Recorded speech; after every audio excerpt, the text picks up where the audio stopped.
అక్కడ tile shop residents అన్ని కూడా చేశారు. చేస్తే అందులో కొంతమందిని నేను పిలిపించుకుని గుడి కడుతూ ఉన్నాం.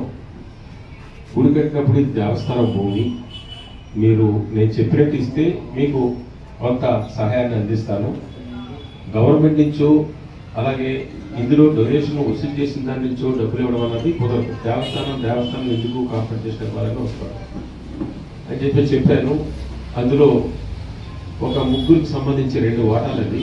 ఆ 2 వాటాల్లో సగం వాటా వాళ్ళు మాకు ఇగో ఈ 40 లక్షలు ఇవ్వండి, ఈ ఖాళీ స్థలం వెనకాల మాది, ఆ చిన్న బిల్డింగు దానికి ఒక 3-4 లక్షలు ఇవ్వండి అని చెప్తే 5 రోజుల్లోనే నేను అక్కడ క్లియర్ అయింది అనగానే అగ్రిమెంట్ లేట్ అయినా కానీ ఇమీడియట్ గా దగ్గరుండి ఈ ట్రక్కులన్నీ కూడా చెన్నబాయి దగ్గర షెడ్ లో వేయించడం, ఆ చుట్టూ కాంపౌండ్ వాళ్ళకి 12 అడుగులు షీట్ తోటి కాంపౌండ్ వాళ్ళు కట్టాలి, దానికి సెపరేట్ గా పెట్టాలి.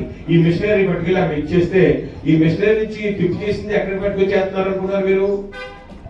ఇంజనీరింగ్ కాలేజ్ పక్కన వేశారు. నన్ను అడిగే అక్కడ మట్టిలాగా అయిపోయింది. అది మట్టిలాగా అయిపోతే ఆ గాలిగా పెట్టుకుంటూ వస్తున్నారు. స్మెల్ కంటే అది రావట్లేదు. ముందే కానీ మనం డివైడ్ చేస్తే అది స్మెల్ రాదు, ఏది రాదు.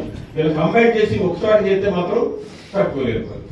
అందుకని ఎక్కడైతే లో లైయింగ్ ఏరియాస్ ఉన్నాయో దాన్ని ఏ రోజుకి 3 రోజులకి మనం చేసేస్తే అది ఒక ఎరువు కింద అయిపోతుంది. మట్టితో కలిపిన మన పెంట ఎలా ఉంటుందో అలాగే అయిపోతుంది. దాన్ని మనం చేసేలాగా చేద్దామన్న ఉద్దేశం. అక్కడ పక్కన ఉన్న వాళ్ళు కూడా రైతుల్ని కొంచెం ఇంజనీరింగ్ కాలేజ్ వాళ్ళ సపోర్ట్ సరిపోవట్లేదని పక్కన ఉన్న వాళ్ళు కూడా లేపుతారు. రేపులే కానీ ప్రభుత్వం కావాలన్నప్పుడు ఎమర్జెన్సీ మీద వెళ్ళేలాగా మనం చూస్తాం. అదొకటి. అలాగే జూన్ 6వ తారీఖు వస్తుంది. నేను 2-3 డిస్కస్ చేశాను. ఇంకా మనకి ఒక 40 రోజులు ఉన్నాయి. గతంలో 60 సంవత్సరాలను 61 మీరు ఇక్కడ డిస్కస్ చేసుకుని కార్యక్రమాలు మనం చేశాం.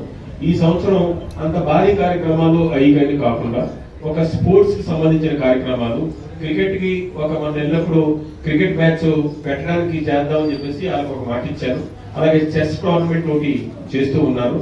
అలాగే మిగతా బాస్కెట్ బాల్ కానీ వాలీబాల్ కానీ అలాగే పిల్లలు కల్చరల్ ప్రోగ్రామ్స్ కానీ ఇలాంటివి చేసి ఆ రోజు కొన్ని పేదలకు అనుకునే వాళ్ళకు, ముఖ్యంగా ఫిషర్మెన్ కమ్యూనిటీకి సంబంధించి ఇక్కడ మనం భీమనగర్ దగ్గర ఒకటిని, కనకాలపేటలో ఒకటిని వాళ్ళ ఎండ్ లో మాడిపోతుంటే వాళ్ళకి మేము చూసాం 2,500 ఒక అంబరెల్లా లాంటిది చేసి ఇస్తే బాగుంటుందని చెప్పేసి ఆ లిస్ట్ అయ్యి కూడా రెడీ చేసి ఆర్డర్ ఇచ్చి ఆ రోజు కాళ్ళకి ఇచ్చేలాగా ఒక 80 మంది వస్తున్నారు.